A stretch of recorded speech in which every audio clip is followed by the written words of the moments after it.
ഐക്യത്തിന്റെ ആഭിമുഖ്യത്തിൽ നടത്തിവരുന്ന ലെൻഡ് ഡിവോഷന്റെ 2ാമത്തെ ദിവസത്തിലേക്ക് ഏവർക്കും സ്വാഗതം. അനുതാപത്തിനും അനുരഞ്ജനത്തിനും പ്രാർത്ഥനയ്ക്കും വേണ്ടിയുള്ള നാളുകളാണ് ഈ നോമ്പുകാലം. വേദനിക്കുന്ന ജീവിതങ്ങൾക്കും പരിഹാരമുണ്ട് എന്ന് ധ്യാനിക്കുന്നത് ഈ നാളുകളിലാണ്. സങ്കീർണമായ ജീവിത പ്രശ്നങ്ങളെ ദൈവത്തോട് ചേർത്ത് നിർത്തിക്കൊണ്ട് ലഘുവാക്കുവാൻ നമുക്ക് ഈ നാളുകളിൽ സാധിക്കുന്നു.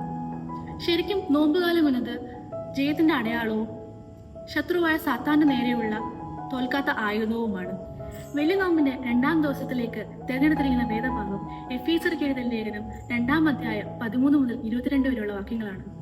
ദൂരസ്ഥരായിരിക്കുന്ന നമ്മെ ക്രിസ്തുവിന്റെ രക്തത്താൽ സമീപസ്ഥരാക്കി എന്ന പ്രധാന ചിന്തയാണ് നമുക്ക് ഇവിടെ നിന്ന് ലഭിക്കുന്നത്. ക്രിസ്തുവിന്റെ മക്കളായ നാം ഓരോരുത്തരും മറ്റുള്ളവരുടെ പ്രയാസങ്ങളെയും പ്രതിസന്ധികളെയും മനസ്സിലാക്കി അവരോടൊപ്പം അവരുടെ സഹായത്തിനായി നിലകൊള്ളുക എന്നത് ഏറ്റവും ശ്രേഷ്ഠകരമായ കാര്യമാണ്.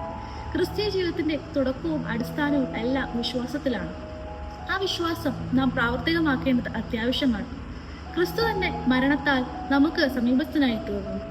സമാധാനം, ജ്ഞാനം, നീതി, വഴിയും സത്യവും ജീവനും എല്ലാം അവൻ നമുക്ക് നൽകി. യഹൂദന്മാരും ജാതികളും ക്രിസ്തുവിൽ ഒന്നാകും. അതേപോലെ നാം എല്ലാവരും ക്രിസ്തുവിൽ ഒന്നാകും. സകല മനുഷ്യരെയും സമാധാനത്തിൽ ആക്കുക എന്നത് ക്രിസ്തുവിലൂടെ ഒരു പുതിയ മനുഷ്യനായി തീരുമ്പോൾ നമുക്ക് ചെയ്യാൻ സാധിക്കുന്നു. സഭയിലും സമൂഹത്തിലും സമാധാനത്തിന്റെ വെള്ളരിപ്രാവുകൾ ആകുവാൻ നമുക്ക് കഴിയണം. അതിന് ചില വെല്ലുവിളികൾ എപ്പോഴും നമ്മുടെ മുന്നിലുണ്ട്. ലേഖനങ്ങളിലും പ്രസംഗങ്ങളിലും കാണുകയും കേൾക്കുകയും ചെയ്യുക മാത്രം ചെയ്യാതെ ക്രിസ്തുവിന്റെ കരം പിടിച്ച് നടക്കുവാൻ നമുക്ക് കഴിയണം.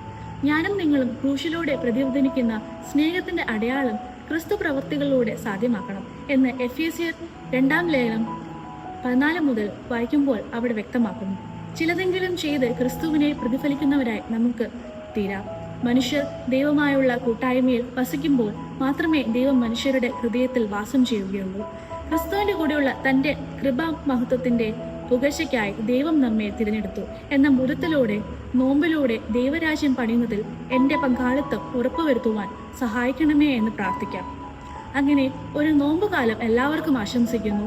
അതിനായി പ്രാർത്ഥിക്കാം. ആമേൻ.